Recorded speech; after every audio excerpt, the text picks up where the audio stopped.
ఆంధ్రప్రదేశ్లో వేసవి ఉగ్రరూపం దాలుస్తోంది. సాధారణంగా ఏప్రిల్ నుంచి తీవ్రంగా ఉండే ఎండలు ఈసారి మార్చి నుంచే తీవ్ర ప్రభావం చూపించడం ఆందోళన కలిగిస్తోంది.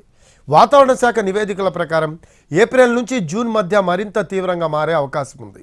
కొన్ని ప్రాంతాల్లో ఉష్ణోగ్రతలు 47 డిగ్రీల వరకు పెరిగే సూచనలున్నాయని అధికారులు హెచ్చరిస్తున్నారు. ఆంధ్రప్రదేశ్లోని అనేక ప్రాంతాల్లో సాధారణం కంటే 3 నుంచి 5 డిగ్రీల మేర ఉష్ణోగ్రతలు పెరిగాయి. ఉదయం 9 గంటల నుంచే భానుడు తన ప్రతాపం చూపించటం ప్రారంభమవుతుంది. మధ్యాహ్నం వేళల్లో రోడ్లపై నడవటం కష్టంగా మారింది. శరీరాన్ని మండించేస్తున్న ఎండ, వేడి పట్టిన గాలి ప్రజలను తీవ్ర ఇబ్బందులకు గురిచేస్తోంది. పగటి వేళల్లో వీధులు ఖాళీగా మారిపోతున్నాయి. ఈసారి రాష్ట్రంలోని చాలా ప్రాంతాల్లో అత్యధిక ఉష్ణోగ్రతలు నమోదు కానున్నాయి. ముఖ్యంగా రాయలసీమ ఈసారి కూడా తీవ్రంగా ప్రభావితం కానుంది. కర్నూలు, అనంతపురం, చిత్తూరు, కడప జిల్లాల్లో ఉష్ణోగ్రతలు 45 నుంచి 47 డిగ్రీల వరకు చేరే అవకాశం ఉందని వాతావరణ శాఖ అధికారులు అంచనా వేస్తున్నారు. గతేడాది రికార్డు స్థాయిలో 47 డిగ్రీల ఉష్ణోగ్రత నమోదైన అనంతపురంలో ఈసారి కూడా అదే స్థాయికి వెళ్లే అవకాశం ఉందని హెచ్చరిస్తున్నారు. విశాఖపట్నం, కాకినాడ, ఒంగోలు, నెల్లూరు ప్రాంతాల్లో సాధారణంగా సముద్ర ప్రభావంతో వేడి తక్కువగా ఉంటుంది. తేమ శాతం తగ్గినప్పుడు అక్కడ కూడా ఉక్కపోత మరింత పెరుగుతుంది. మధ్యాహ్నం సమయంలో ఉష్ణోగ్రతలు 40 డిగ్రీలు దాటే అవకాశం ఉంది. చలిగాలులు లేకపోవడం వల్ల ప్రజలు తీవ్రమైన ఇబ్బందులకు గురవుతారని వాతావరణ నిపుణులు అంటున్నారు. వడగాలుల ప్రభావంతో ప్రజలు అనేక సమస్యలను ఎదుర్కొంటున్నారు.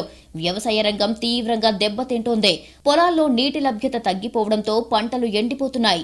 గ్రామాల్లో నీటి కొరత సమస్య మొదలయ్యింది. చెరువులు, బోర్లు అడుగంటిపోతున్నాయి. ప్రజలు ఎండవేడి నుంచి బయటపడలేక ఇబ్బంది పడుతున్నారు.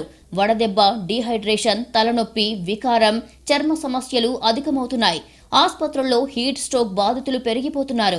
ముఖ్యంగా చిన్న పిల్లలు, వృద్ధులు, గర్భిణీలు వేడి ప్రభావానికి ఎక్కువగా గురవుతున్నారు.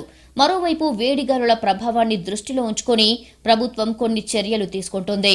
నగరాల్లో పలు చోట్ల చల్లటి నీటి పంపిణీ కేంద్రాలు ఏర్పాటు చేస్తుంది. పబ్లిక్ హెల్త్ సెంటర్లలో హీట్ స్ట్రోక్ ట్రీట్మెంట్ కోసం ప్రత్యేక ఏర్పాట్లు చేసింది.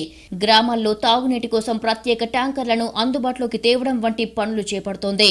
వాతావరణ శాఖ వైద్య నిపుణులు ప్రజలకు కొన్ని జాగ్రత్తలు చెబుతున్నారు. నీరు ఎక్కువగా తాగాలని, తెల్ల రంగు గల బట్టలు ధరించాలని చెబుతున్నారు. మధ్యాహ్నం 12 నుంచి 3 గంటల మధ్య బయటికి వెళ్లడం తగ్గించాలని సూచించారు. వడదెబ్బ నుంచి రక్షణ పొందేందుకు గొడుగు, స్కార్ఫ్, టోపీ ఉపయోగించాలని అంటున్నారు.